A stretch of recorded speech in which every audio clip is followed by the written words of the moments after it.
Hello বন্ধুরা, আজ আমি তোমাদের কাছে নতুন একটা রেসিপি নিয়ে এসেছি, পেঁয়াজ পোস্ত। দেখো, আমি পেঁয়াজকে এইভাবে পাতলা পাতলা করে কেটে নিয়েছি। এখানে শুকনো লঙ্কা নিয়েছি ফোড়নের জন্য, আর পোস্ত বেটেছি। এটা আমি শুকনো লঙ্কা দিয়ে বেটেছি, তোমরা ইচ্ছে করলে কাঁচা লঙ্কা দিয়েও বাটতে পারো। তেল দেখো গরম হয়ে গেছে, এবার আমি শুকনো লঙ্কা ফোড়ন দিচ্ছি। এবার দেখো পেঁয়াজটা আমি দিয়ে দিচ্ছি।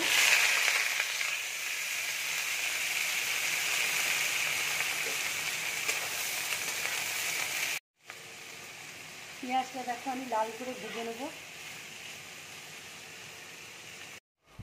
এবার দেখো আমি একটু নুন দিয়ে দিচ্ছি।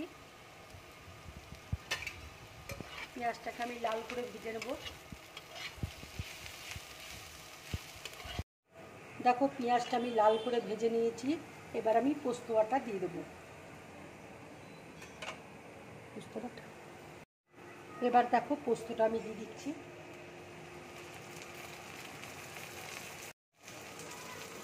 বাটি ধুয়ে জলটা আমি দিয়ে দিচ্ছি।